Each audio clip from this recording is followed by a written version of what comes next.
दोस्तों आज कर्मा पर्व है और कर्म पर्व की आप सबको ढेर सारी शुभकामनाएं।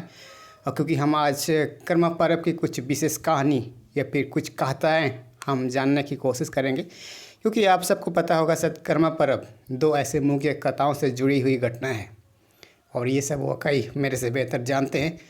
और ये विशेष करके आदिवासी लोगों के लिए समर्पित पर्व है।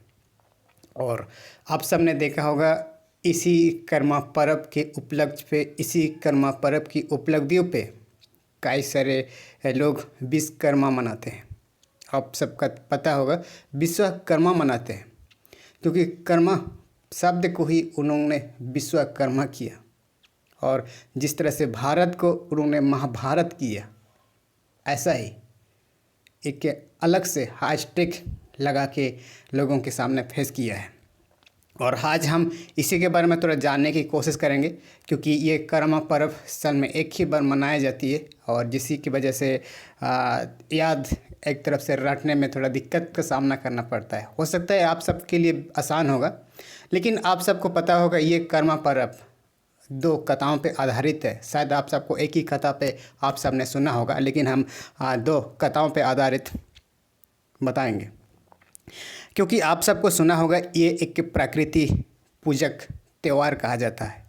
प्रकृति पूजक कैसे है आप सबको पता चलेगा, लेकिन इसी के साथ ही कई तरह की कथाएं जुड़ी है।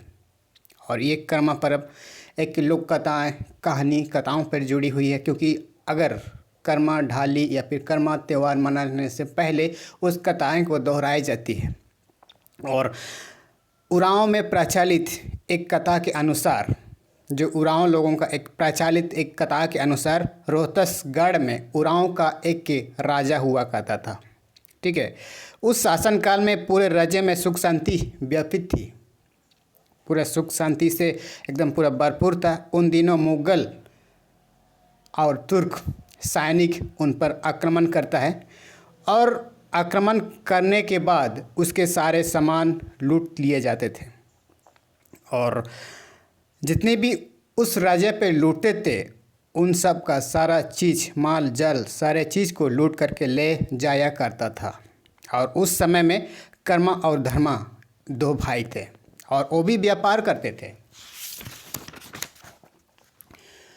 उनका व्यापार बहुत दूर दूर तक फैला हुआ था। ठीक है, जब मुगल तुर्क सैनिक लोग के समय में कर्मा और धर्मा दो भाई थे, उन लोग का भी व्यापार बहुत दूर तक फैला हुआ था। ऐसे सुदूर इलाका में उन दोनों भी जाया करते थे। व्यापार के सिलसिले में यात्रा के दौरान उन दोनों को पता चला कि मुगल सैनिक अपने धल और भल के साथ रोहतसगढ़ के ग्रामीण वासियों पर चढ़ाई कर दी गई है, उन पर आक्रमण, उन पर लूट मच कराई गई है ना। और उसके बाद इन दो भाइयों ने अपनी यात्रा को बीच पर ही छोड़ करके सीधे अपने रोहतसगढ़ यानी कि अपने संगे संबंधियों के पास जा करके मुगल सैनिकों के हमले की सूचना दे दी गई है कि हमारे बीच में मुगल तुर्क सैनिक हमला कर रहे हैं।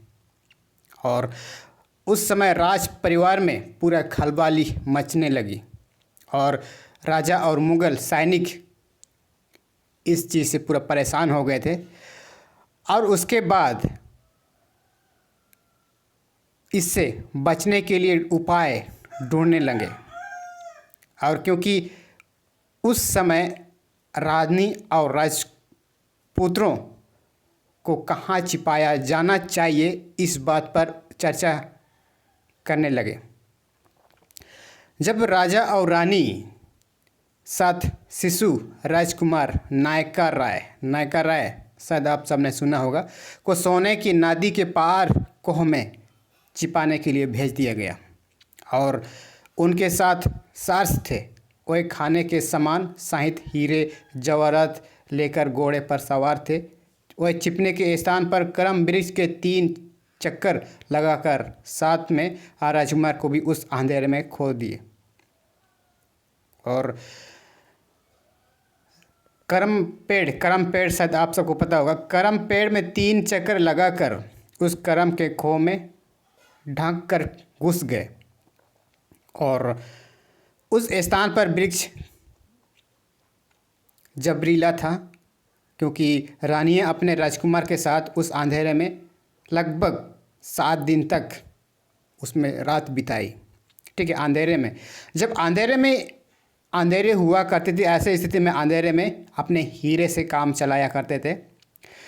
और जब कर्मा पर्व आज भी हीरे के प्रतीक में एक के दिया, आप सब ने देखा होगा शायद, अगर आप आज कर्मा पर्व अगर आप मनाएंगे तो वाकई अब एक दिया को आप जलाते हुए आप सबको पाइएगा ही, क्योंकि ये एक पारंपरिक रीति रिवाज है।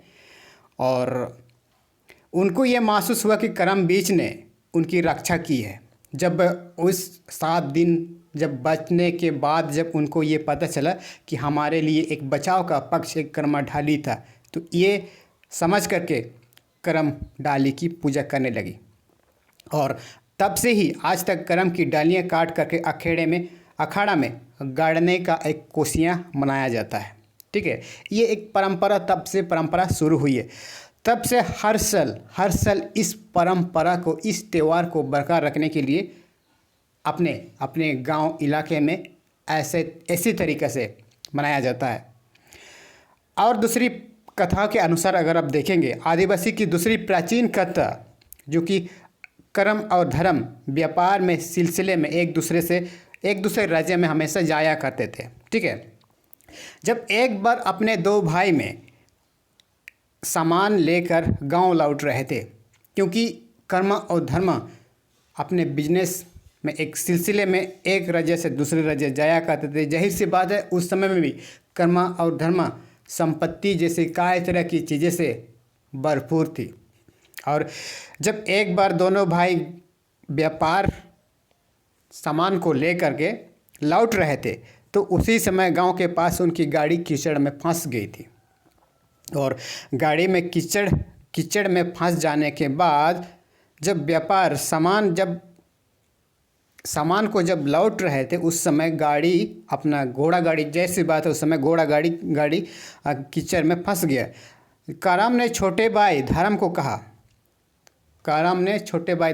क्योंकि धर्म एक छोटा भाई था, करम बड़ा भाई था। ठीक है, इस बात से यही अब पता चलती है। और दूसरे भाइयों को लाने के लिए गांव भेजा। उसने अपने भाइयों को लाने के लिए गांव भेजा। धर्म गांव गया लेकिन नहीं लौटा। क्यों नहीं लौटा? क्योंकि भादों की एकादशी थी, क्योंकि भादों महीना का एकादशी थी। काफ़ी इंतज़ार करने के बाद नहीं लौटा, तो गुस्से में करम भी गाड़ी और सामान छोड़कर गांव में पहुंच गया। अरे यार, क्यों नहीं लौट रहा है, हमें भी लौटना चाहिए, हमें भी देखना चाहिए, ये सोच करके उसने गांव लौट गया। वहाँ जाकर उसने देखा कि घर के आंगन में सब लोग करम बीज गाड़ करके हंसियाँ खुशियाँ मना रहे थे। एकदम पूरे धूमधाम पे एकदम मगन थे, व्यस्त थे। और उसे देख करके बहुत बुरा लगा। ठीक है, और ये सब करम की डालियाँ को उखाड़ कर फेंका और सबको बुरा भला खा करके सामान में गाड़ी जहाँ लादी गई थी वहाँ लौट गया। तो उसने फिर देखा कि उसका सारा सामान गायब था। और उसका सारा सामान गायब होने के बाद वह कंगाल होने से महसूस होने लगा।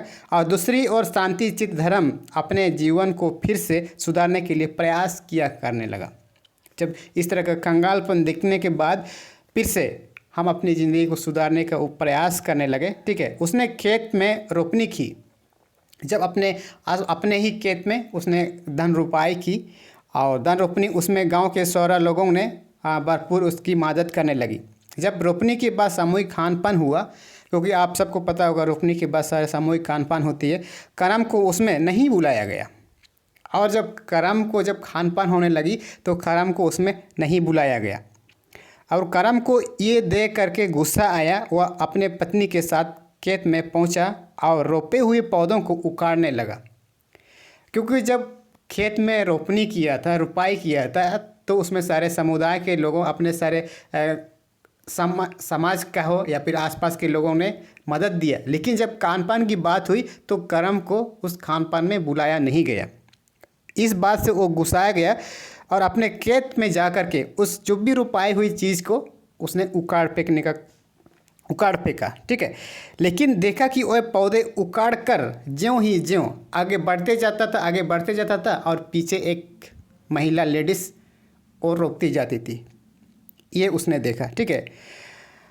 और ये खेत में कोई नुकसान ही नहीं हो रहा था, क्योंकि जिस तरह से उखाड़ फेंक रहा था, जिस तरह से फसलों को बर्बाद किया जा रहा था, ऐसे हो ही नहीं रहा था। ये देख करके करम आश्चर्यचकित हो रहा था। लेकिन एक बार करम की पत्नी बहुत बीमार पड़ी, और बीमार पड़ने के बाद तब करम को रात में एक सपना आता है, और किसी ने कहा कि उसने करम का अपमान किया होगा। सपने में एक सपने आता है, और सपने में करम ये देखता है कि हम करम डाली के साथ हम अपमान किए हैं, ये उसको समझ में आता है। इसलिए उसकी इस तरह से दुर्गति हुई है, यानी कि इसीलिए ही मेरे साथ ऐसा कोई घटना हुआ है। वह देख करके वह करम देव को प्रसन्न करने के लिए उसके भी दिन फेरेंगे।